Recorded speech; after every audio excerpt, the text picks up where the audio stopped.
Well, this I'm by the way, we're recording now, but anyway, it's just the this little lead up to this getting the record button hit was pretty interesting, right? Well, So I just hope everybody's enjoyed the first 45 minutes of the show. I mean, because there was some really good stuff there. it's like, yeah, I think I mean, that was profound. I mean, we may have solved was it peace or at cancer we least, fixed? I think it's at least 7 of the world's greatest issues right now. Yeah. That was amazing. Yeah. That reminds It'll me be of interesting to see the reminds me comments. of a time when my now ex-wife, but we had a friend who loved to, he couldn't even wake up without having a date with Bob. That was his name for his weed, right? So His weed? his weed, yeah. Oh, So we went over to his house and he had a big bong with 14 ports that came out of it. So you could have 14 people taking hits. And I hadn't done anything since college. So, so, or maybe once since college or something like that. And then, here I am now 20 years older and I'm taking hits on this bong. And apparently once you've done THC, your brain is already trained. So it doesn't take a lot to go back to getting high. So I'm like right. gone. And my poor then wife is like completely thinking, because we were in the middle of adopting our daughter. So she's afraid the cops are going to come busting through the door and we're going to have our reputation dashed and the Chinese government will refuse the adoption. Like, so anyway, so while we're there, I swear to you that his name was Brian also. So he was little Brian because he was a little bit smaller than me. So I swear to you that we cured cancer and addressed world peace and the whole 9 yards while we were in that state, but we didn't write it down. So Yeah. It's funny, like, yeah, that's, oh, yeah. So, and now I routinely do THC drops because it's just not really mind expanding or anything, but it's just something to, it's legal in the state of New York, and it's just something to I have a very busy mind, and so I could lie down on the pillow utterly exhausted, and my mind will just go, what else can we think of that's real exciting? And because I got tons of things that my right. brain is self stimulated by. But if I do a little THC, then it just kind of takes that volume, turns it down a little bit, and then I just Yeah, yeah. Well, So there's a time and a place for it. I mean, it can help with sleep. It just depends on what kind it is. But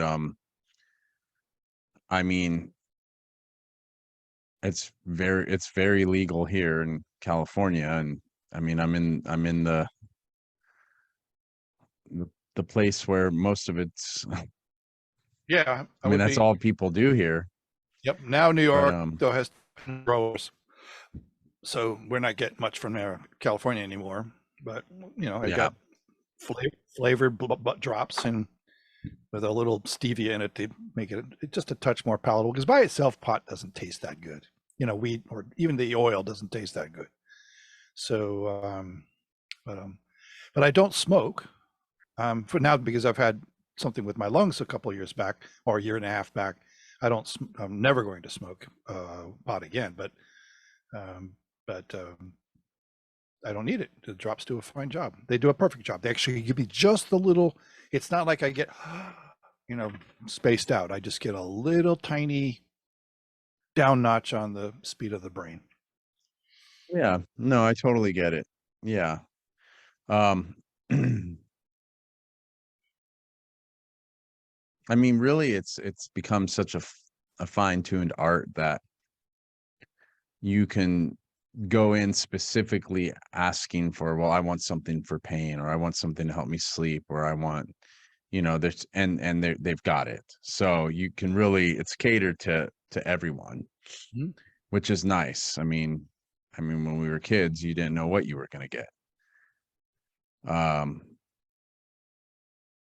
But yeah, if you're not used to it and you get hit with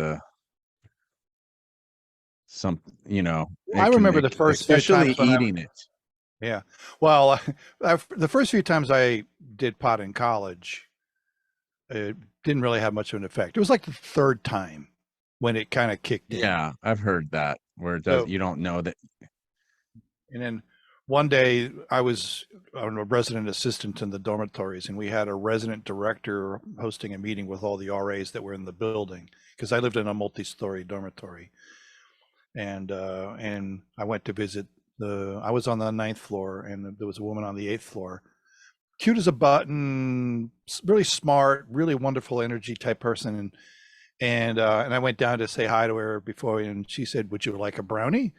And I said, "Sure." And she goes, "Just to be aware, I baked it with hash." I said, "Okay, I'll do it." Like, not a care in the world about what was going to happen. And here we are in this meeting, and I'm laughing at stupid shit, like totally stupid. Yeah. It's like, you know, there's no way on earth anybody could have known that her name was Sherry, that Sherry and I weren't, Right. but it's almost like who cared? Yeah, So, yeah. It's funny. My dad kind of tells a familiar story, but where he lived in an apartment when he was a young man, and that was in LA, apartment building for singles. And he said there was this woman that he uh ended up, she was, I think, several floors down or something like that, and he was very excited about getting to have a date with her, and you know, he had seen her several times before and was, you know, was very attracted to her. And she said, "What, do you want to get high?" And he said, well, sure, okay. He wasn't he didn't smoke pot. He didn't know.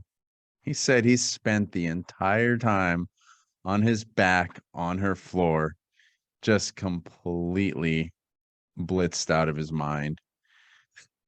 He I he must have done a little extra then.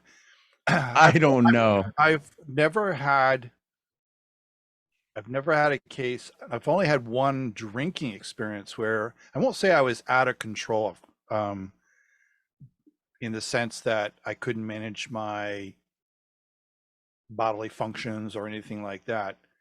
So one time I Right. was drunk out of my way out of. I mean, I've had a little of extra alcohol and maybe gotten legally drunk, but one time I got totally blitzed. I had like a bottle of wine, and then I was doing like grape shot at liquor drinks, and then Oh my God, this and I got sorry, so I'm futzing with this light. okay, I got so sick I couldn't catch my flight the next morning. I was in Chicago on business, and I couldn't catch my flight to Atlanta at the 9 o'clock or 8:30 flight I was supposed to catch. So, but I did stomach it up to get up and get ready, and even though I went to the airport still drunk, I was better. Like, I wasn't sick anymore.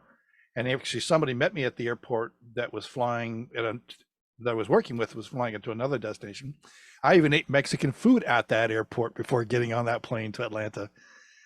So, but when it comes to pot, I have never had a knowingly consumed case with pot where I ever got like out of control or and I have to say I don't like the sense of being on a slippery slope, that kind of thing. So I never want to have that much distortion in my energy or my judgment or my mind that I feel like I'm that far gone.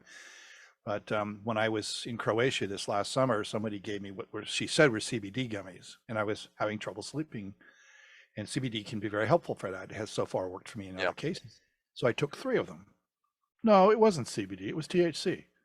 So here I am. Oh my God. I've never had 75 milligrams of THC in my system, and now I'm in a panic because I'm afraid of. 75. Yeah, I'm in public. No, I'm, wait, 75 milligrams? Because I think one gummy here is like 10 milligrams. well, That's there a are lot, 25. man. She gave me 25ers. I'm surprised she even brought them on the trip because That's a lot, Brian. no, I'm surprised you were able to it even was function. I was barely able to function. In fact, we had one of the tour guides. I waved him over and I said, "I'm completely unintentionally overdosed here." for my purposes, overdose. Not like I'm legally, I mean, not legally, hospital ready or anything like. It wasn't like that kind of thing. I don't think pot could probably do that to you anyway. But I was now afraid of pissing in my pants. You know, that kind of. That's how awkward. Yeah. I said, could you please escort me to a restroom so I can at least just freaking urinate? And then I don't want to be here anymore. We were out with a whole group. We were a whole yacht that we were on a cruise of sorts. So with the whole yacht eating dinner, the food is fantastic. But at this point, I'm past thinking about food, and I just need to go back. And so I swam. In fact, I was out of it. It took a couple of days to kind of come back to even think Oh, that's a normal. And then I didn't touch my THC drops when I got back from that trip until just about 2 or 3 weeks ago, because good so that was gravy, about, man. about 4 months of not, I had no desire because of that experience, you know. So That's yeah, that's a lot. Like I've had some extremely uncomfortable now it might be, situations I'm from saying milligrams, but it eating might it. be micrograms. I'm not sure what. I'll check. Huh. So, but Whatever. It's still a lot. If it took a couple days for you to feel normal again. mg is milligrams, so milligrams. But yeah, it's like if I had each of these syringes that are in here is 25 milligrams. So I'll do 25 milligrams. But it's if I did 3 of these, That's oh my gosh, I'd be out. The other thing is the you're right. grade of the pot. Delta 8 and Delta Yeah, 9. there's These are difference. Delta 9, and I'm certain it was Delta 9 that was given to me in Croatia. So it, my voice for a second here. So anyway, I don't know why did I even bring this subject up? I don't know, man. Because we were talking about all the incredible stuff that we talked about in the first 45 minutes Yes, of the and show. then how I actually did that once before while I was under the influence of a few bong hits. Well, I mean, I guess we Just- can I could talk about this all night, but Well, we didn't write down how we cured cancer or anything tonight, so I don't know. So people are going to come into this thing and go, "What the hell are they talking about?" Because we started recording. yeah, they're gonna think you're stoned at least. Yeah. Well, I did No. I did do a syringe today just because tonight when I hit the pillow, I want to be I want to be a little bit less racy. I don't mean Yeah, racy. no, I feel you. I don't mean racy. I mean just quieter. You just want to cut the you want to kind of dilute all the coke you did. Never done it. So never done it. Never. The only thing I've ever done is pot. So I take that back. When I dated a girl once, and she was like, "We should do cocaine." So I did one hit one time, did nothing for me, and I said, "Yeah." I always felt like I was like, "What if I liked it too much?" Because I hear Yeah, there are that's some a people. good healthy fear to have. The fear of like, I don't want to do it because I might actually like it. Like, Yeah, I don't know. especially I'm terrified of having an addiction like that is uncontrollable. I mean, I just, especially at my age now and with a child, and I try to keep, I keep that under wraps. Even like if I have a couple drinks, I'm good. I just don't want to take it anywhere where I feel uncomfortable. right. Well, it turns out I'm not. I love my own. When it comes to wine, I only drink reds, or very rarely drink white. Sometimes I will, but it's like maybe once a year. I don't drink beer, but I love sake, both cold and hot. I actually like it hot because it sort of coats my throat a certain way. And I've suddenly developed an affinity for tequila again. So Well, if it's really good tequila, you can sip it like it's almost absolutely, like it is wine. absolutely. And I used to not really appreciate tequila because all you get is the cheap crap when you go get margaritas and stuff. But I was on a cruise a few years back, and I went to a tequila tasting, and I learned so much that I just assumed tequila was a cheap ass drink. Mezcal and tequila and all that stuff are the same stuff. Well, I learned so much, and in the process I got to taste. And then the people I was sitting with didn't enjoy alcohol that much, so I was drinking theirs too. So that was another case where I kind of got a little happy because I was just taking in all this tequila. But I learned, I was able to actually distinguish taste between a silver and and a 2-year aged versus a 10-year aged tequila. That's it's like wine. If I drink a 1-year-old wine that, not all wine is strictly good by age, by the way, but I like a good finished oak barrel aged Cabernet or a Merlot, or for that matter, I'll even drink Shiraz. But it just but I don't like acidic wines, and I don't like ashy wines. I've had a few wines that have a lot of ash flavor to them. So I'm very picky about my reds, but lately I haven't been able to drink wine without getting kind of like a dull, fuzzy head about it. So I don't drink it as much anymore. So Yeah. but tequila doesn't do It that. affects you. It affects you at different stages. I mean, of age and whatnot. I know as you get older, it really affects sleep. Right. Well, that's the other So thing is the wine will turn into sugar at 2 in the morning and I'm wide awake. yeah, So that's another reason why wine's not so good. And then the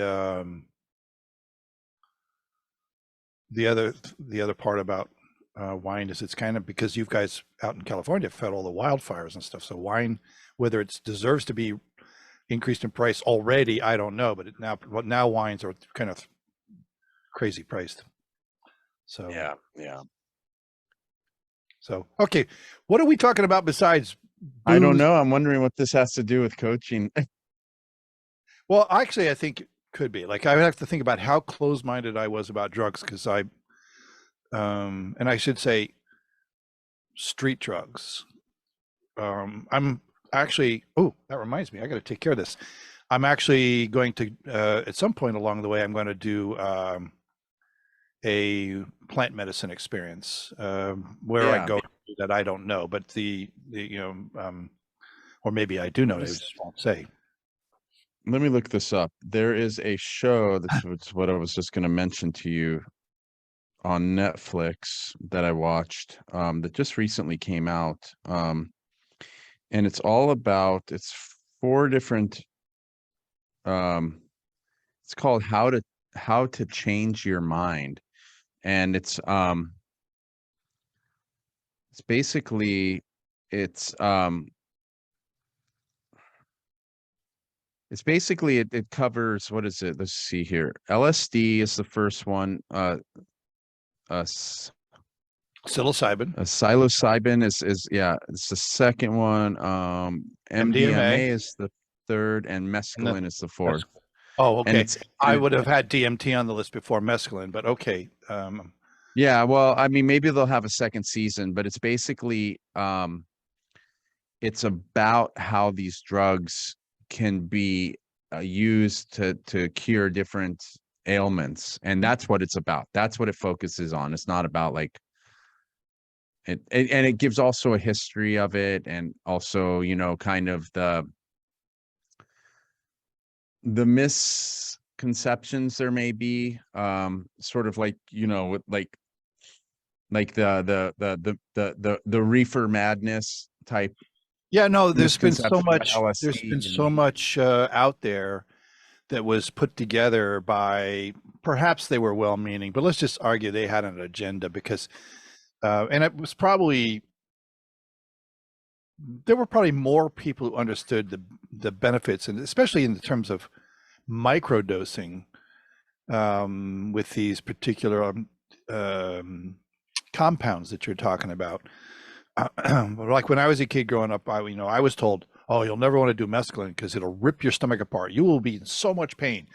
And then never want to do mushrooms because you'll lose your mind, or LSD will put you on a freak out for the rest of your life. Like these were the kinds of things I grew up with. And so you would like, no, right.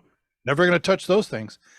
And I even had friends when I was growing up that would say, would you be open to doing LSD? For example, that was the one that was offered And in fact, I have a really, really good friend. I haven't been in touch with her for a long, long time now, but at the time, a really good friend. She goes, I would love to coach you through an LSD journey. I'm going, oh, because I trusted her as a consideration, but I was like, I just couldn't at the time let myself be that relaxed to do it. Yeah. I had such control issues back then. I'm much more let it go at this stage, but but I think control. If the more you need Well, control, the probably the less you should do this. You know. yeah, no, that's a hard one. For sure. I mean, yes. Well, since we're talking about this, I could definitely make some recommendations of, so mm, I would suggest watching the series How to Change Your Mind on Netflix. Okay. And then um there's this beautiful, beautiful show. I call it beautiful just because of the journey this guy goes through. And it's really rough and raw. There, you were talking about like discovering, I mean, just I'll give a quick like preamble. You were talking about this rediscovering tequila and whatnot. But there was a show back in the day, and I forget what network it was on. It was called Three Sheets. And basically what this guy would do, and I know there's another show similar to it I have never seen, but this guy would he would go to mezcal, like he would go to where tequila was made, or he would go where some sort of place, that had, this is Scotch whiskey, like, and he would meet the locals, go to the local hangouts, the before nighttime, he would go to like where they distilled it and made it. He would learn all about it. It was an educational show. And then he would get blitzed at night with the locals. And then the next morning would be about like, Oh, it'd be so he's about literally three sheets, like three sheets to the wind. Okay. literally, yeah. And then he would they would have breakfast at the breakfast spot the next morning. But it was a really neat show.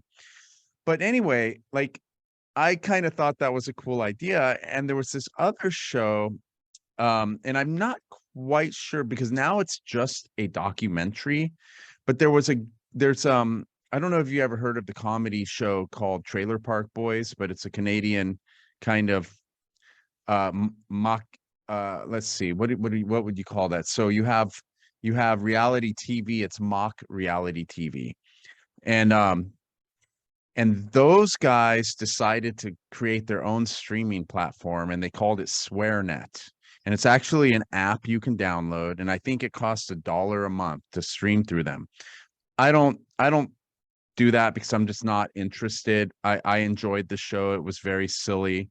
And what was it called again? However, that show is called the one they're most famous for, it's called Trailer Park Boys. Okay. For some reason, I know that name, but I can't tell you yeah, why. By the way, Three Sheets is on Prime. Okay, yeah. So I'm kind of curious about re-exploring. I'm telling a long kind of roundabout story about this. What I'm getting to is there's a guy, a friend of theirs, that was, I think his original intention was to have a show that sounded very similar to me as what Three Sheets was doing, but where this guy was just going to do a different drug each time, and they were going to document it. So anyway, there's this, if you go to the thing, if you download the app and you go to there's a little TV screen that says free preview, and you scroll down through there, you'll find one of the free shows they have is and I'm sure there's other ways of finding it, but this seems to be the easiest.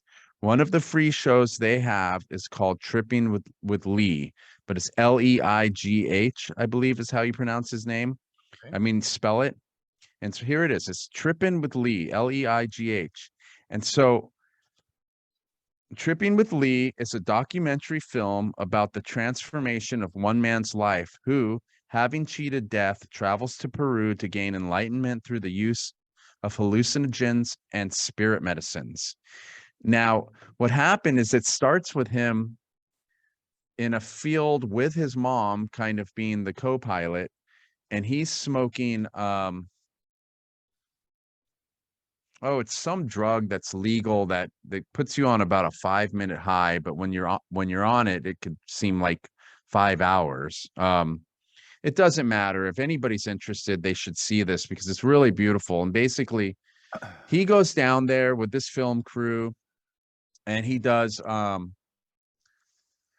tobacco medicine, he does frog medicine, and then he does ayahuasca. Now, one of his crew members does another drug that he didn't do, and it's the one where they take it's like a straw and they blow it and it shoots up into your nose. And this guy was, I mean, it's it's horrific, man. I was like, I would never want to do this thing because he's just rolling on the ground the whole time going, it's pretty, I think it was a pretty horrendous experience for him. But yeah, I mean, since we got on this topic, those are two things I would recommend is that Tripping with Lee on the SwearNet app. I found that. It's a free preview. And then the Trailer Park Boys is on Netflix, and the well, Trailer Park Boys is just, I'm just saying everything we talked about, we might as well let people know where it is at the moment. Well, yeah, I think everybody knows where Trailer Park Boys is. That's, yeah, I didn't know. I never even heard of it before. I shouldn't say. Oh, it's silly. It's silly. Maybe it's something you had mentioned to me, but I shouldn't say I hadn't heard of it. I have heard of it. I just didn't know anything about it. So it's just stupid stoner humor. Okay. So I mean, if it's, and you say it's mock reality, it's like a mockumentary, but mock reality TV. Like it's like there's a camera crew following them around type thing. Okay, I'll take that one out of my queue because I barely have time. Yeah, I don't. Maybe the Tripping with Lee. You know, it's like the Tripping with Lee is interesting just because you will get, you're getting, this guy is being filmed. You're gonna see him being filmed, and you'll see how he was cured through plant medicine. Cured of what was it? Something happened. They found out he had had suffered a minor stroke. Okay. So, but so he was doing some sort of rewiring, so to speak, to yeah. Fix your camera. Do you got blurred. Boom. So yeah, so I mean, I did have kind of something I thought would be fun to talk about, but I would actually rather do that when well, okay, that really quick. The amazing, incredible, just enlightening, awe-inspiring conversation that we had for the first 45 minutes that anyone watching this didn't see was actually just me futzing around with my green screen because the camera's doing something funny. So Brian came to my rescue, and he actually, you know, he ordered me a green screen, so it's on its way in the mail, and it's something that's like twice the size of this one, which is literally right on top of me right now. It's like touching my shoulder. You don't like to be hugged, do you? Well, I mean, I just feel like this thing, we get another one of these earthquakes we keep having here. It'll just bonk me. This thing actually fell over. And I mean, just so people can kind of see what it looks like. Let me change my view so I can. Well, while you're changing your view, I just want to add something is that as the work that I do, coaching and hypnotherapy and things like that, one of the things I'm very keen on is making sure that people have an understanding about medicines. The word medicine has got a lot of properties and nuance to it. So what I ask people is are they medicating to heal or medicating to cope? Well, that's just it.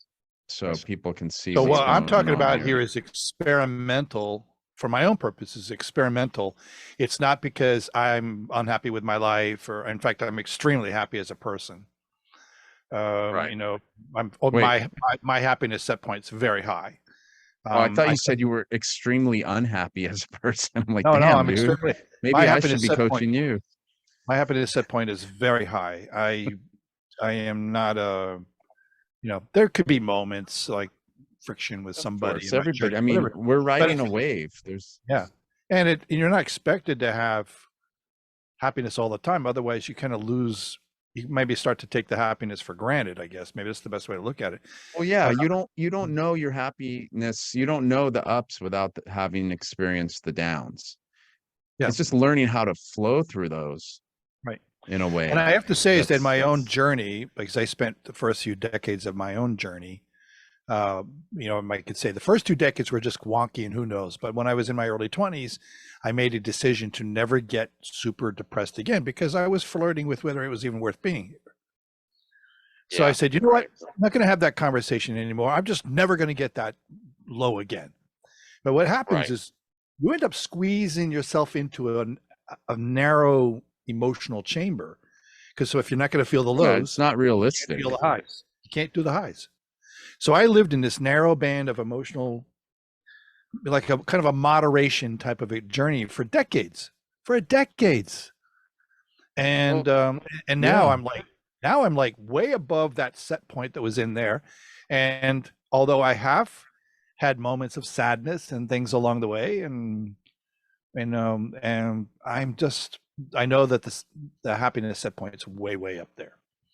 So Well, we make up these rules to actually keep ourselves safe, but they're silly rules, and but we don't know that. Like I will never love again, to protect from a broken heart. I mean, I told myself I would never cry that's why I'm anymore happy. I will at never some love point. again.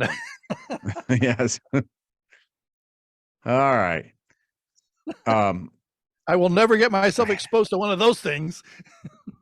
you're not allowed to do drugs before the show anymore. I'm But I'm perfectly fine. I'm perfectly fine. But but anyway, I had a show so I earlier today. I had a show earlier with a guy today. I don't know if I talked to you about this or not, but mm, my guest had been trafficked, and it was a powerful oh show. damn. Powerful show. Yeah, I'm sure. She has come so far from where her journey had started. It's just amazing. So it's a great story. It was the longest show I've had so far, nearly 3 hours, and Holy moly. it was good. I It would was like to actually hear that because ultimately, I would like to dedicate some sort of energy towards, I mean, I've mentioned this before I don't know if on here, but dedicate some sort of energy towards the prevention of, trafficking and child abuse and right. Well, she slavery. gave me some information. I'm not even going to take the energy to try to validate it because whether it's completely accurate or not, I think there's a lot of truth to what she said. And that she goes, most people are trafficked by somebody they know. Yeah. And I thought, okay, I'll accept that. I don't know whether her numbers were correct. I don't even know if she made numbers now at this point.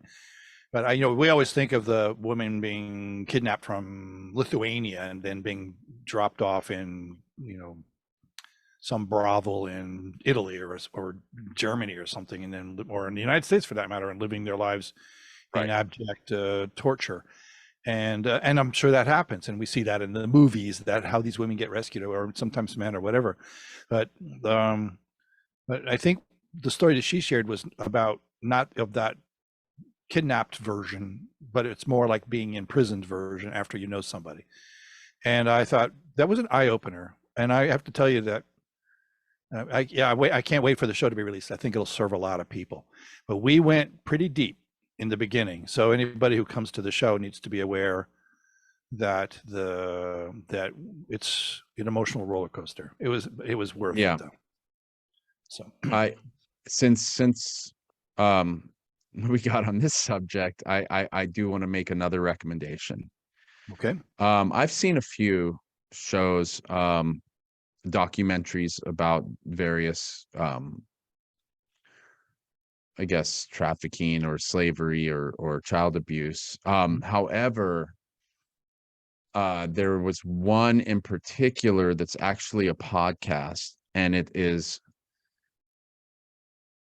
at times it's gut wrenching, and it's I remember I was listening to it while I was driving, and I literally I was like the last episode, and I had to pull the car over because I was just I think it was a mixture of just irate and gutted. But it's I think it's a 8 4. Good God. Let me see how many parts there are to it, and where we can. Well, maybe you can look into that while I talk about it. I don't really want to get into the details. So it's like a true crime podcast, I guess you can say, and it's let's see, it's pretty much anywhere you can listen to podcasts. I just wanted to see if I had it right, how many episodes there were. 1, 2, 3. Oh yeah, so it's 6 parts. It looks like there might be, I don't know what this is that came out in 2022, but basically it was a 6-part series called Hunting Warhead. And it was about, Brian, you're frozen. Uh-oh.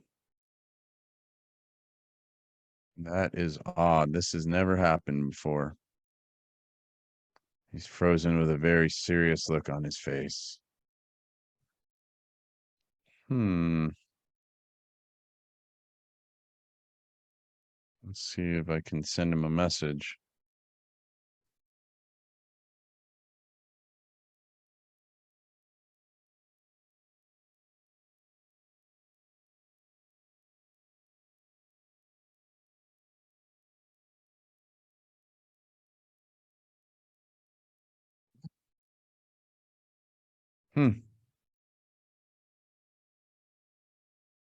Looks like it's still recording.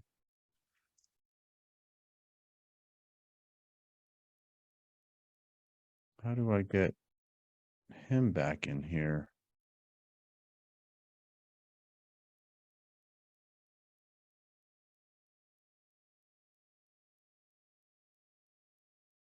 Okay, he just sent me a text that says, if you are still in Zoom, stay there. Anyway, this podcast was called Hunting Warhead.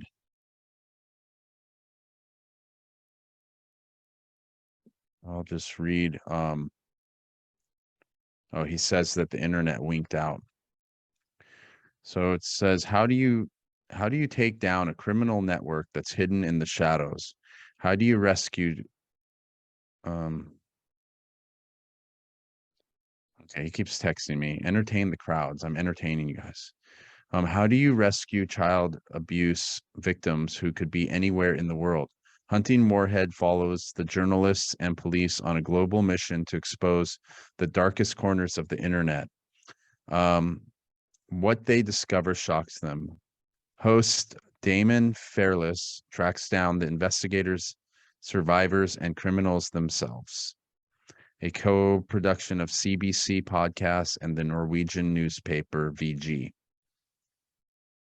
So yeah, incredible podcast. I think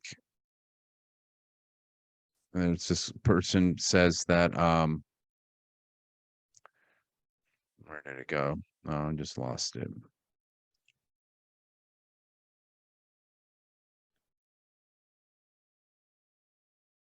Yeah, so disturbing, necessary, good guy one.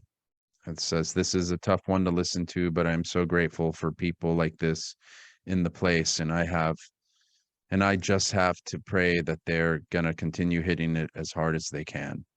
So really something worth listening to. I don't know where Brian is. He's kind of lost here. Hopefully he pops back on soon.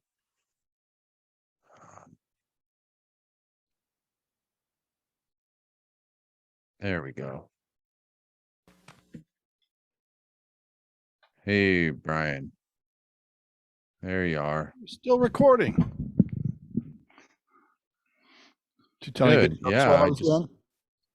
I've just read the description of this podcast called Hunting Warhead. Okay. And it's yeah, just powerful. I don't want to give anything away. Disturbing, but like this guy, I was just reading the review of one person and said the good guys won. But it's about the dark net. Right. Well, some of this ability for this is a little bit of different conversation we normally have on this kind of stuff, right? Some of the thing that's going on, like we have this guy Andrew Tate, who, in my observation, was running around with this toxic masculine view about the world and womanhood and men and what a man is, and and then and maybe even beyond his toxic masculinity, he might have been a little bit on the conspiratorial thing. Like I think he actually believed that we are living in the Matrix, like the movie with Keanu Reeves, and things like that. But I don't think he's completely like the exception. He is. There are more people like him than that you'd like to know, where things are about power and domination and kind of like an ultimate form of malignant sociopathic narcissism, and so the fact that there are people who could be trafficking or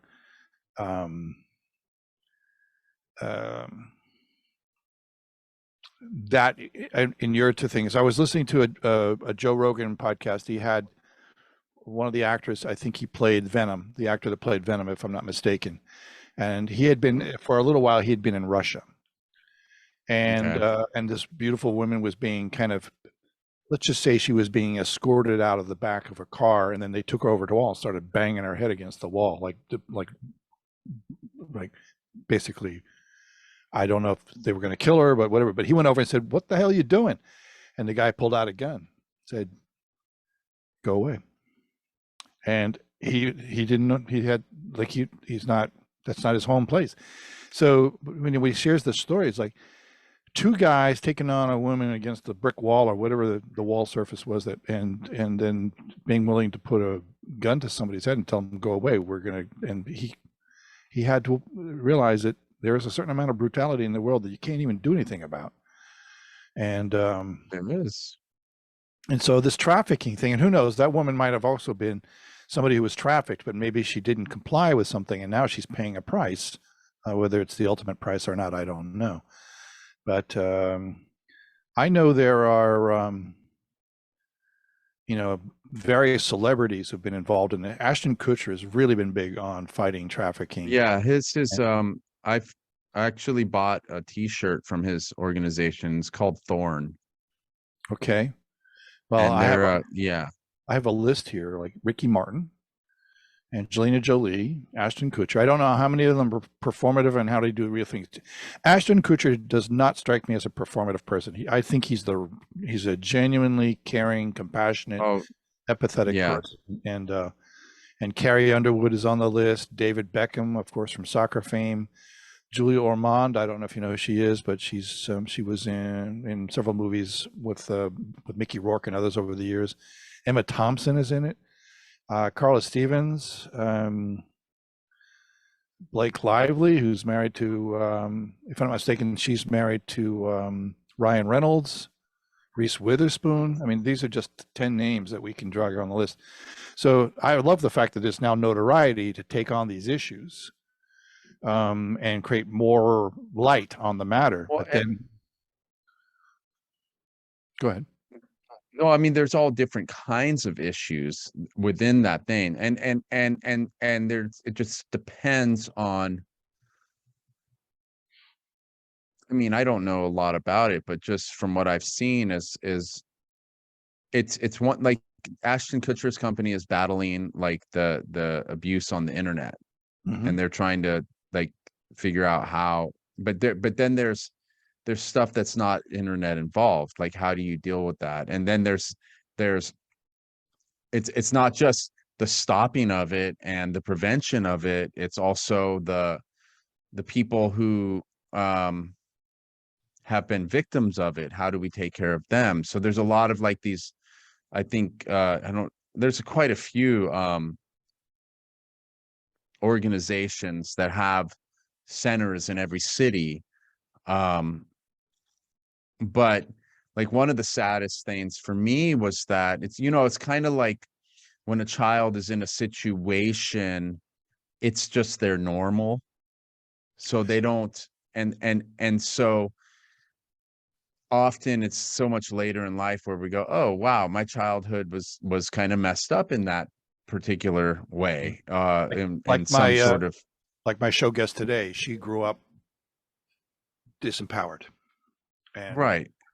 and the things that happened to her with her disempowerment started at a very young age with sexual, you know, assaults, and Yeah. so not only was she Well, I think it, disempowered, but she was never given any power to say no at any point along the way, and the pattern kept reinforcing itself, you know. So yeah. And I don't know if this was Hunting Moorhead that was talking about this, but there's something, God, and this is really me like just remembering like 10% of something that was said, but there's something that happens in children who are abused, that there is a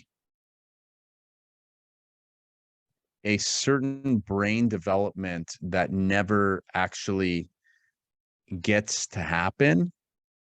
So even if you stop the abuse from happening, of course, the sooner you can stop it, the better. That child may never develop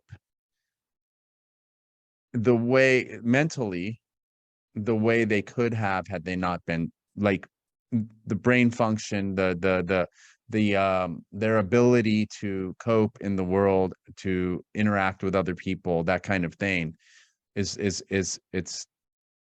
it's like kind of tainted in a way. It's well, there's all forms muted a little of bit. arrested development that can take place, whether Yeah. it's chemically induced or stress induced, which basically does chemical stuff, and or whether it's um, physical and emotional, or emotional alone. I mean, any one of those things can cause arrested development. And there are other people, somehow or other, it doesn't arrest them. It's really challenging to try to to try to get a sense for what is it in the human condition that's predictable, and what is it, why is it it's not always predictable when you see people who should absolutely not have come out of this, and they are now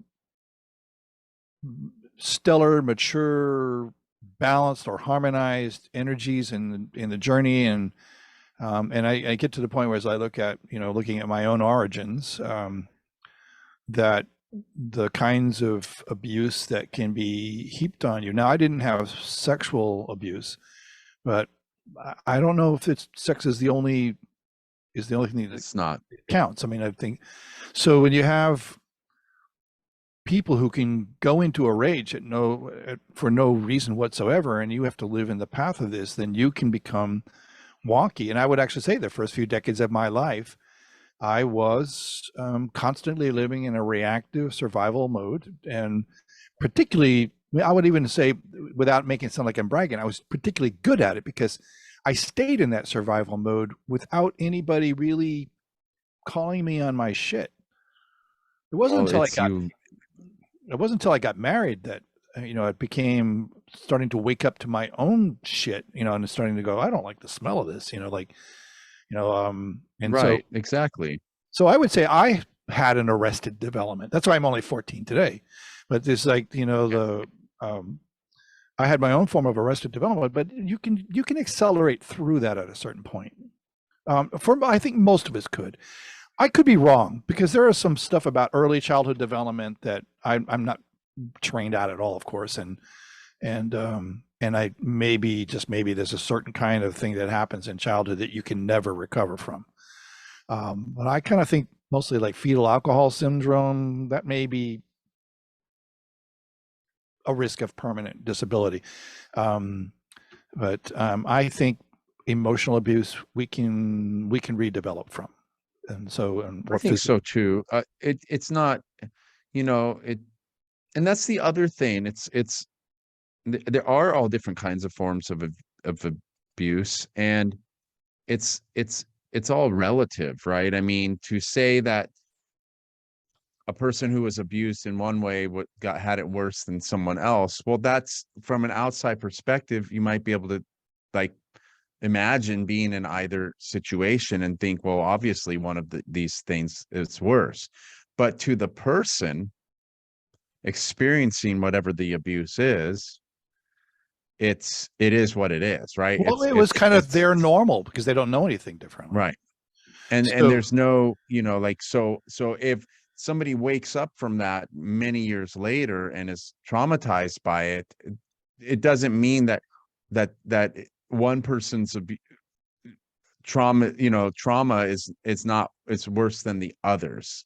Because it's the perspective. It's how it affected them, right? So I mean, and well, that's why it's like kind of, all of this is about we as human beings developing, yeah.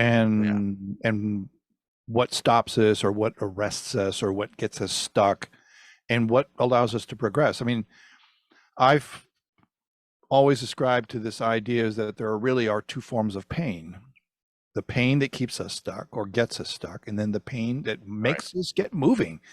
And I actually feel at a certain point, even if we are in the stuck pain and in it for a long time, if we're still surviving that, we haven't checked out or drugged out or killed ourselves by accident or whatever the case may be, then I think at some point that pain becomes moving pain, because you just get Mm. tired. You get tired of it. I know Yeah. that in my own Yeah. journey that turns out to be true, but and so I have to be careful because anecdotal personal experience is not a scientific study, and so far it's proven very efficient knowing that and knowledge and supporting my clients in the course of their work, and their journey work, because I think when they get a chance to realize that they can get to some place that is worth being and not continue to say, um, a good friend of mine who I have not been in touch with for a long time, and my ex-wife, both of which have had tempers. Now, I probably was the cause of the temper, and at least the ex-wife, but the but but she would lose patience over a lot of things, not just me. She just is not a very patient person, and she would go, Right. well, that's the way I'm wired. And I'm thinking, looking back, the more and more when I look at it, she's gotten better, but and we're still friends and love each other even when we're not married. Um, and I would say that I'm very convinced that when somebody says they can't change something because that's the way they're wired, that's not a truth. That It's not a truth. I mean, that's making yourself a product of your environment in the sense, it's kind of like somebody, I don't know, like saying that's just the way they are because that's their nationality, or right. It's ironic because, like, using my ex-wife and my friend, actually, both of them would own up to anything that they ever, like, they had to live in their truth in such a way that if they made a mistake, they would just own it. They would come clean on it. They wouldn't have any hesitation about it. They would just say, I did this, and you have to respect that, and even people Oh she yeah. worked for, but when it came to this idea is that losing your temper is also a mistake, but that wasn't negotiable. That's just the way I am. Like, can't can't own it, and that's the challenge.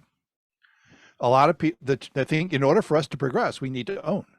So, and that's why I think she has gotten better, just some mellowing with age. I still think she loses her temper at certain situations, understandably in some cases, Yeah. um, but I would just say nobody should be like resting on the ideas I can't change because that's the way I am. No, especially Yeah. if the way you are is having impact on around you. That's not a sign of maturity, not a sign of growth. It's a sign of arrested development.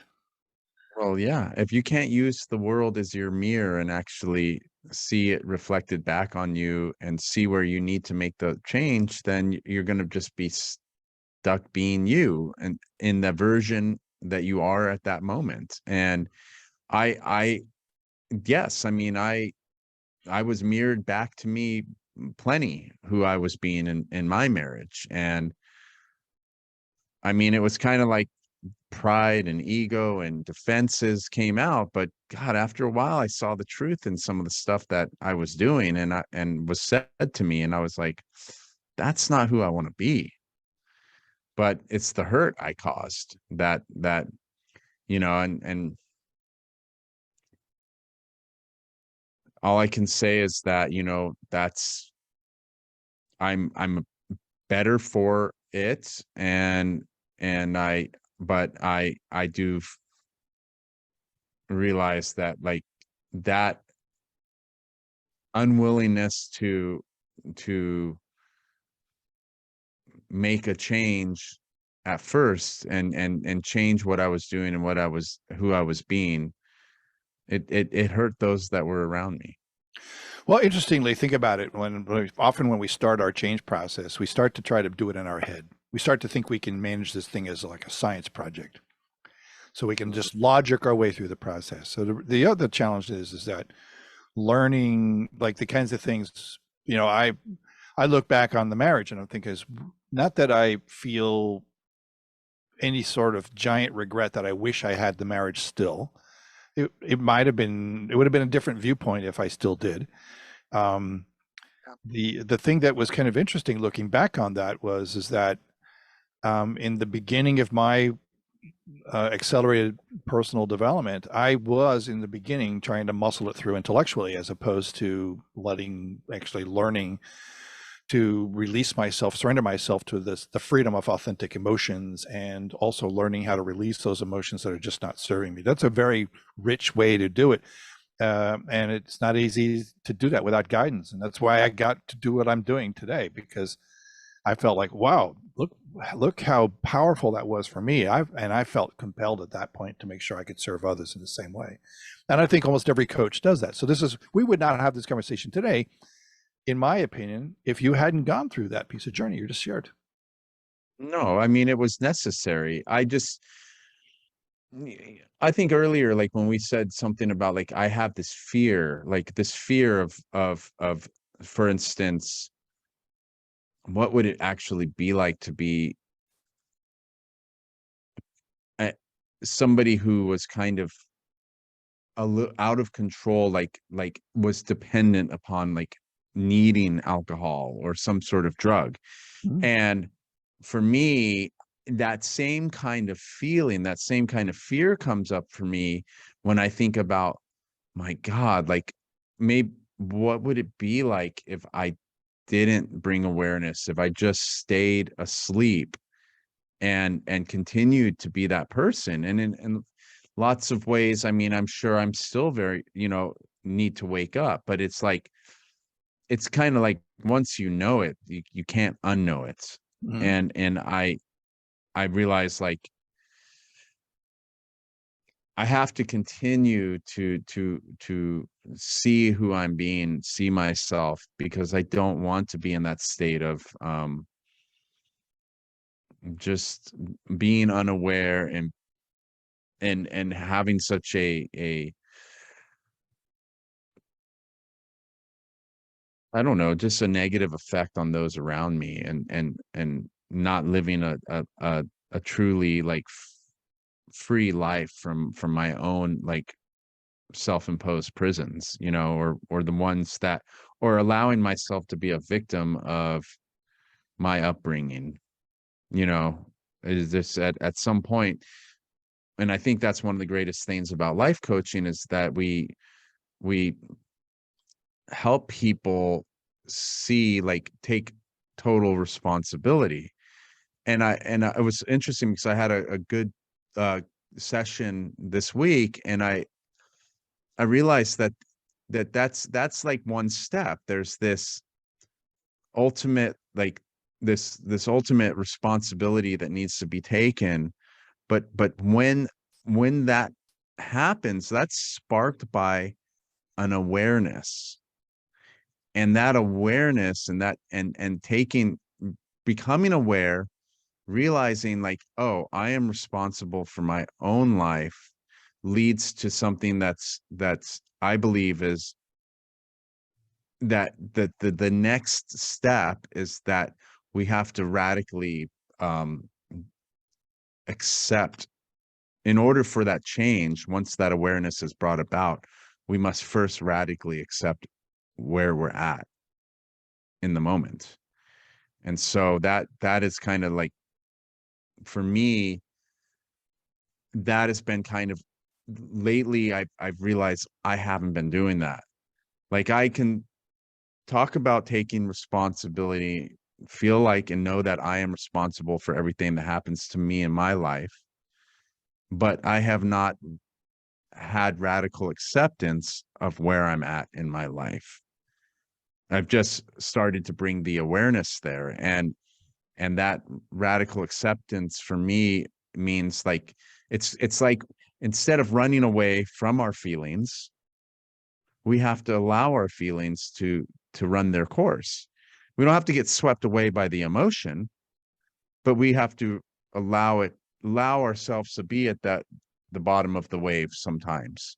Mm-hmm. And with the and what I find, what I feel like, that allowing that emotion to do what it needs to do, it actually dissipates quicker than it would if you try to run from it or hide from it or push it away or cover it with alcohol or whatever. And so what I realized, that I had been doing that, running away, hiding it, pushing it away, and covering it up with um other forms of like distraction. I have been doing that with my life. Like, and that's where I was like, no, I know where I want to be, but I need to accept where I am right now. And that's a whole new thing that I'm trying to, yeah, that was one of the realizations during this COVID sickness burnout that I experienced. And so um I think that's something that would be, I mean, not tonight necessarily just because of time restraint, but I feel like that would be a great conversation for us to have, is how does a person radically accept where they're at when it's somewhere that they aren't 100% satisfied with. Okay, I think that's a great theme, and I'm going to say you read it down because you know me, I have too many of these Oh, things. I'll remember it tonight. I wanted to actually, I was thinking it would be nice when, and not at this point, obviously, because it's getting close to So bedtime, I but derailed the theme, huh? no. This is what this is about. Like, I want our conversations to be open and free, and it doesn't have to necessarily always be about like life coaching, but it's about life. And this is Well, coaching, that's right? probably the best way to say is that life coaching. The reason I even have that term, like I'm not a big fan of the word coach because I think it's used Yeah. by too many people who can't even get out of their own way that they're a coach. So Yeah, I don't, it's weird to say I'm a life coach. right. It's I But so what sometimes I play around with words and I'll say I'm a life strategist, like, and I'm not, as you know, I'm way past just doing that life coaching thing. In fact, my life coaching credentials came as a product of being hypnotherapist, and because it's yeah. fundamentally baked into that. And then and some other modalities that I've worked with over the years, if and so the the thing that's probably most important for any of these Mhm. things is whether or not we are acting as a guide or if we're acting as the answer. And good life coaching is a healthy guide. However, sometimes we lead the other person with as a guide to their answer without talk therapy. That's the advantage to a good life coach. Talk therapy is a slow ass way to go. It really is. I mean, you know, incremental steps every year versus something where you can learn in a very short. A good coach like you, as you're developing here. And I already know you have the journey work, and I already know you have the journey experience, not just journey work, but the journey experience that you have all, because we've had some conversations where I've even told you, I have people in my journey I will throw over the fence to you to let you coach already, because, and the reason why that's not happened is not for lack of suggesting it. They're just waiting for them to be ready. And Yeah, if, of course, you and can't lead. yeah, Yeah. exactly. And so when they're ready, I know you will do an extraordinary job, because you will be there with compassion and service and experience. And lastly, you're a guide. Yeah. Well, I would be happy to help. I So, was kind of thinking another conversation that would be fun, because I'm really trying to like embody this a little bit, is the idea of having fun. The idea of like, it's like you don't want to yeah. have fun. Are you kidding me? I mean, and that's where the part of the burnout came from, this whole coaching thing. Is once we got into the business side of things, and I was like making myself crazy trying to post on social media, I was like, I started to hate it. I got burnt out. Right. And so, but then when we coached a couple weeks ago, because we missed last week, I it was like it was so healing. This back and forth just feels well, this is the feeling I get when I'm writing my kids' stories. It's the flow. Mhm. And so I want to remember to keep the idea of having fun. I it doesn't mean that life is always fun, but there's a way to perceive it in a way that's not horrible. And I think what I realized today was that there's actually, and this is an extremely, and I don't remember where I heard this, but this is an extremely high energy word. And I believe that it's not necessarily like, oh, I want to make sure I'm having fun, but what it truly is I want to be in a state of joy. And joy is apparently, like I said, a very it's not the word, but it's the state of joy is one of the highest states that you can be in. And I believe, now that I think about it, where I heard that from was through meditations. I think it was something I heard on a meditation thing, where they're talking about like the various states that you could be in to kind of help, like in a meditation, to manifest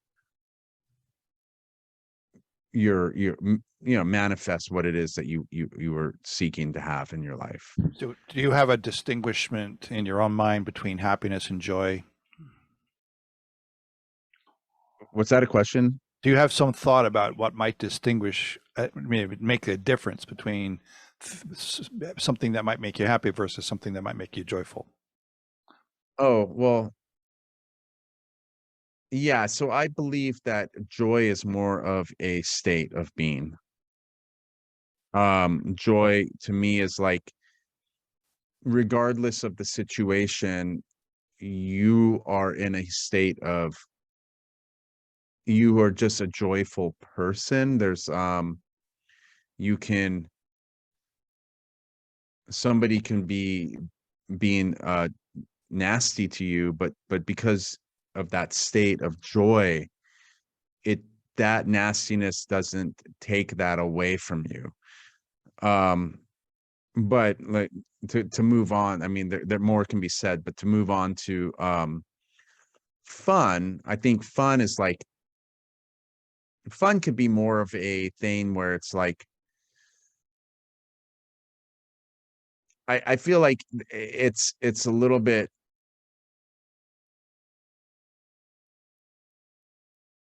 it's not as it's not the same thing. Like it could almost be like, well, I want to have fun. Like this isn't fun. It's almost like more of a I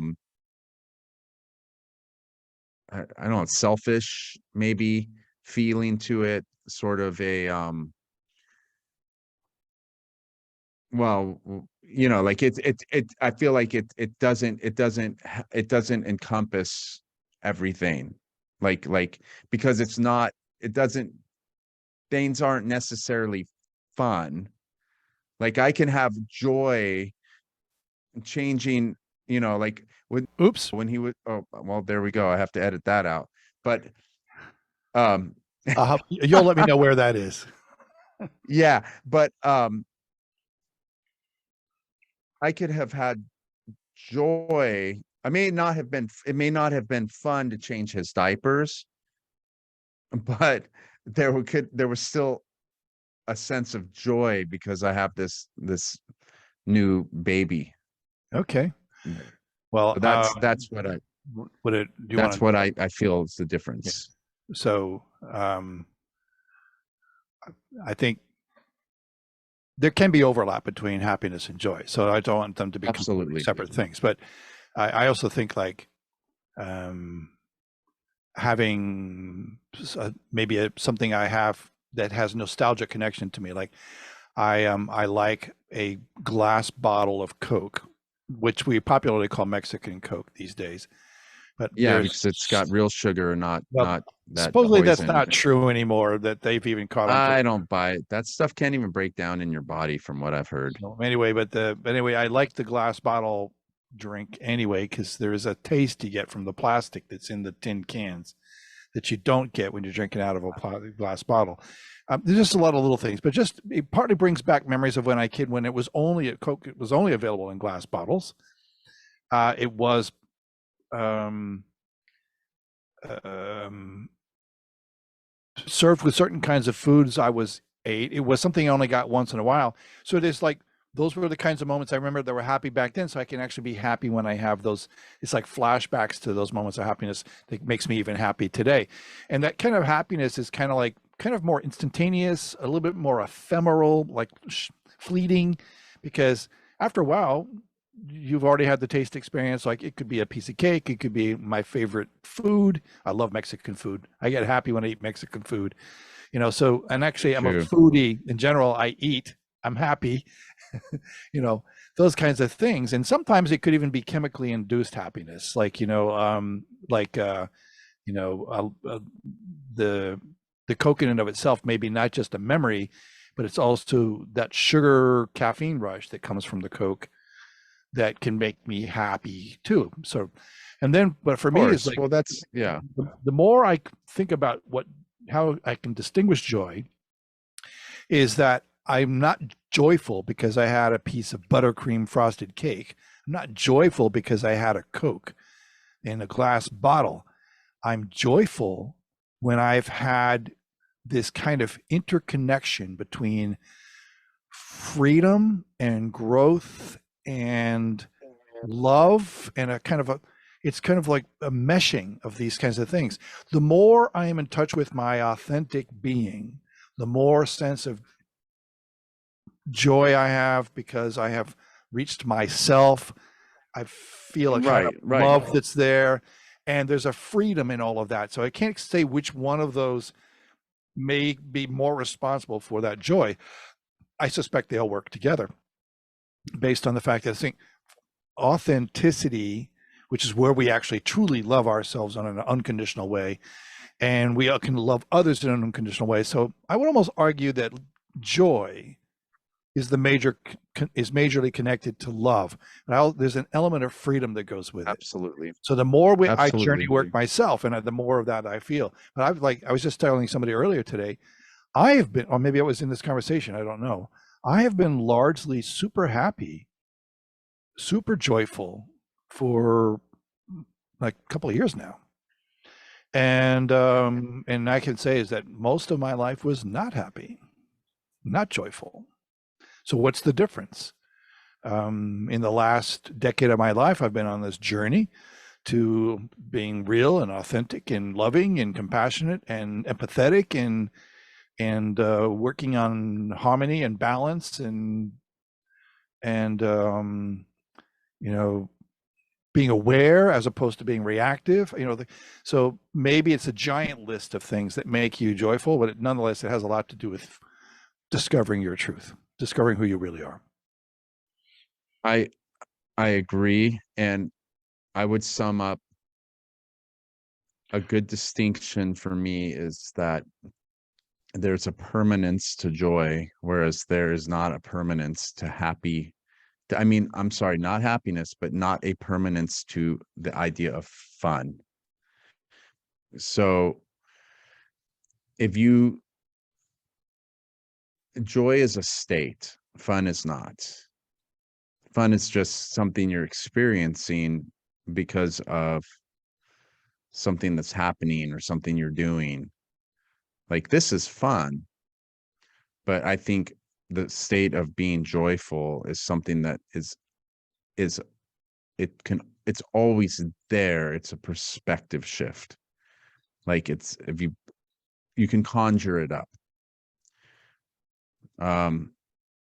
Now happiness, that's probably a completely different matter. With happiness, I would say that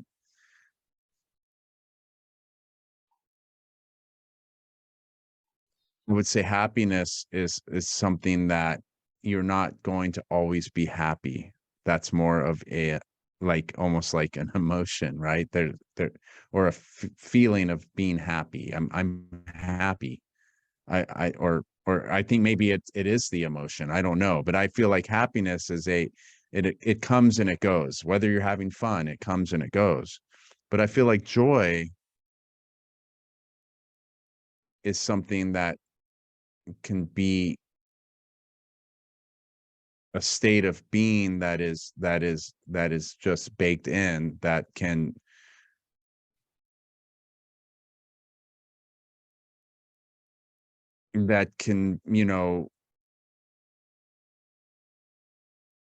I don't know. I don't that it can I just feel there's something so much more permanent to it.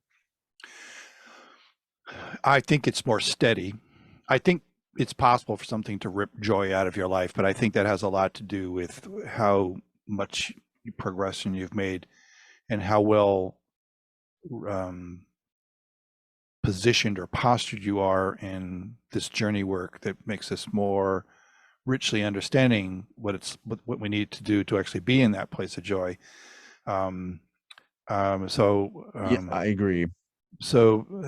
And then the the aspect of like the other thing though is I think the more joyful you are, the more frequency you'll have contact with happiness though. That makes sense. Because as I've noticed in myself is that my happiness set point is just super, super high compared to where I used to live in things. It's even made it so that I used to be fairly sarcastic and non-positive in a lot of the things I would say. Sometimes I still joke around that way, not nearly the way I used to. So it's like an old habit that dies hard. Um, for the most part, my contact with happiness is much more frequent, much more regular, and seemingly even more amplified as a result of being more joyful. Yeah. Yeah. Yeah, I mean it's an interesting discussion, and it's interesting to like I do believe that like joy can be ripped out, but then I I believe that it's more if whatever that thing is that happened doesn't destroy a person, I believe there is a pathway back to feeling joy. I can envision possible scenarios that could have profound impact on joy. Like if you were living in, I think having a sense of safety can be a huge Yeah. thing. So what if you are now in the midst of a Holocaust or a war or other human beings being brutal to human beings? And so when you think about the fact that we're so richly needing connection and some of our joy is in our growth that feeds that joy comes out of our relationships and those connections. And now all of a sudden we have connections to very toxic, non-positive things, it's maybe possible to lose that joyful frame or reference, or at least But have I think it can, even have it diminished. Even if it's not lost, it can be very dramatically diminished when you start seeing that kind of thing. You start to maybe you'll, because we as human beings, when we see enough of something long enough, even if we weren't looking for it, we start to see that as reality. And it could very well be that we could actually be brutalized into losing touch with joy. But I would well, love to see a world where we do less and less until it's almost non, if it's not outright non-existent, very much there. And so that's part of my role, in my opinion, is to serve that scenario. well, I agree with what you're saying, and I believe that joy can,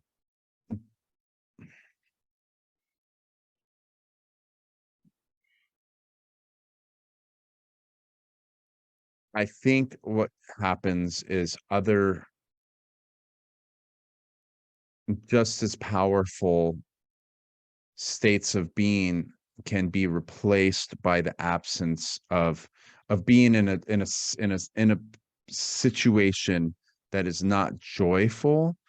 Like, for instance, I could see, like, some of those situations you mentioned taking away joy. However, they can be replaced by things such as like kindness or um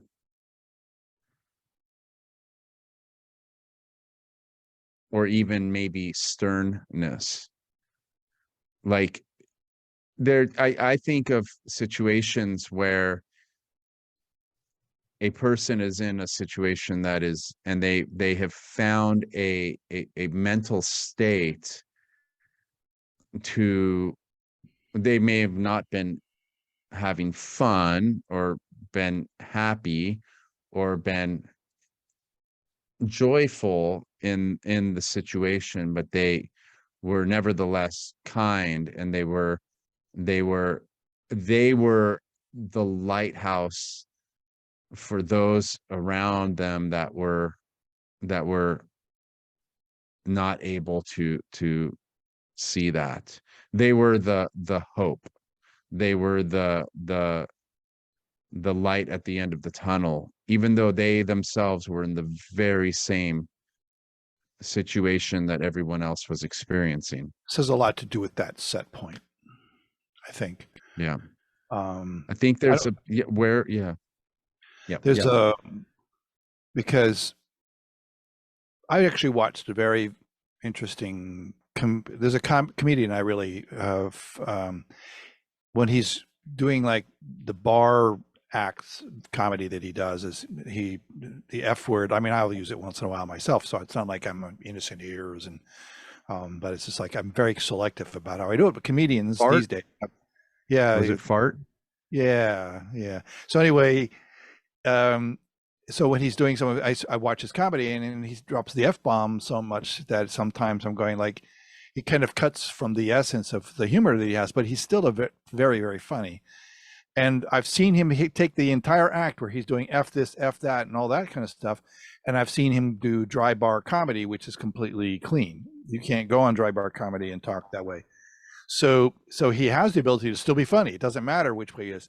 So today I watched him in his show called The Recipe, Okay. and it was brilliant, a brilliant show, just brilliant all the way through. Funny, Who is this comedian? Steve Hofstetter, um, and um, Is he on and Netflix? he might be, but he's certainly on YouTube. And Okay.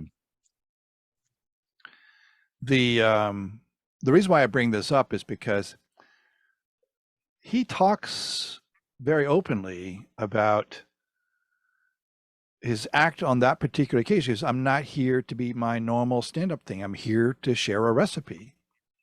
And then he starts Okay. unfolding elements of his life with a great deal of humor attached to it. And then he circles it back to the end. I'm not going to tell you what the end is because I don't want to spoil it for you. But I can't find him on Netflix, but give me a as I said, second. I'm definitely on YouTube. I can, There we go. Hofstetter. and this particular one is a little over an hour long. It's called the recipe. Okay, so let's see. Maybe we can Oh, invite I got him it on, right here. Nope, I got it you right know, here. maybe we can invite him on Dead Guys Talking. That'd be great. Okay. Oh, wait, damn it, that was the wrong. That's right. Okay.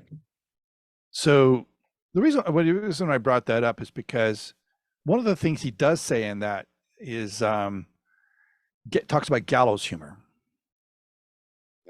where things could be seemingly at super ugly or at its worst, that kind of thing. And then finding a way to talk about humor. And I've always said this is that uh, humor is about finding light in the dark. It's finding a way to release yourself from the darkness. And when you talk about gallows humor, that's the ultimate thing, because you could be sitting there in maybe you are going to get hung. You're standing on the trapdoor's about to fall, and you can go like, "How about them Mets?" or whatever else, like, Yeah. and the that ability to kind of reach in and find some sort of light inside of all that darkness. Some people are extraordinarily good at it. And I would like to think I'm one of those people who could find, even in gallows humor, although it would come out very sarcastically, but it's still, and maybe gallows humor is kind of a sarcasm of sorts. It's kind of like a defense mechanism from just being completely Oh, losing the fun in life. You don't want to do that. You want to kind of somehow rather keep the fun no matter what's going on. So yeah. I'll check yeah, him out for sure. okay. I have two quotes for you before we sign off, both from George Two Bernard quotes. Shaw. Yeah, George Bernard Shaw. Okay, yeah, And he's it might be great. a little bit germane to what we were talking about today, and that is one thing he said, and this could be a whole discussion by itself, is youth is wasted on the young. Wow. When you think about it, all this knowledge we have today, as we've gotten older and more wiser and richer in our experiences, imagine if we had what we had today when we were 20. Just like how much more we could serve the world or accomplish things or whatever the case may be. And then the other one, I'm sure I'm paraphrasing it, but it's like, we don't stop having fun because we grow older. We start growing older because we stop having fun. And I love your word fun when you describe this. And that is such a truism, and it is so truthful to me. I could quote that daily.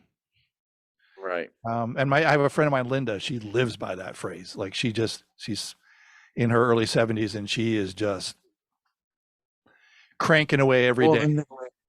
and that's why, I love the idea of like it was an interesting conversation, talk about joy and happiness, but I really do want to explore having more fun in my life.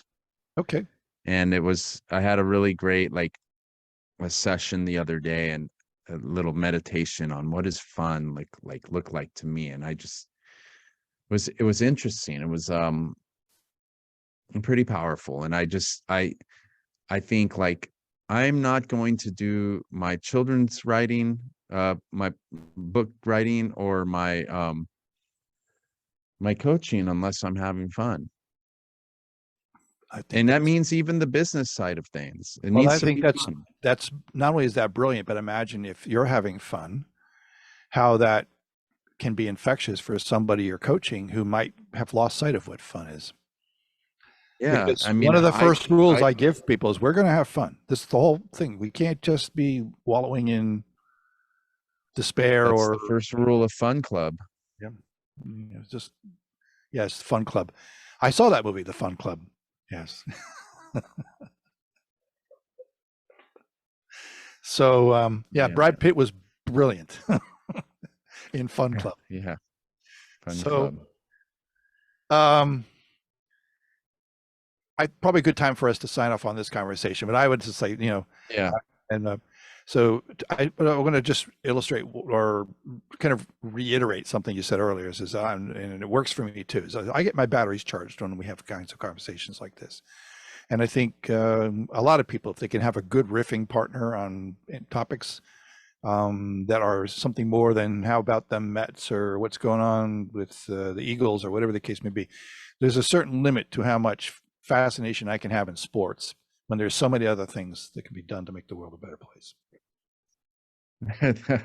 I definitely have a limit on that. Ooh. So, But yeah, for sure. Well, yeah, I'll get that. Yeah, pretty soon we'll switch this over to Sundays, and just whenever you get this uploaded, I'll listen to it, and we'll get that name bleeped out of there, and yeah, it's not gonna unleash happen. this upon the We're just world. gonna have to let this go into the wild with that name in it. Yeah, Well, just so the audience understands, we agreed that we weren't going to use children or spouses or ex-spouses names. We're going to minimize using names that were not already in the public domain out of respect for what may be their privacy. And we already are sharing stuff that involves talking about them anyway, but there's no reason for us to drop their name in the equation. So that's the intention behind this thought. Is we're going to, what the name that got bleeped was not designed to protect anybody but that person's sense of privacy, and the fact that they're, in this case, it's a young person who needs to have their own journey before they get decide what happens to their name. So that's right. So okay, Absolutely. let's sign All off. right. Everybody have a great day. Yeah. Adios. Thank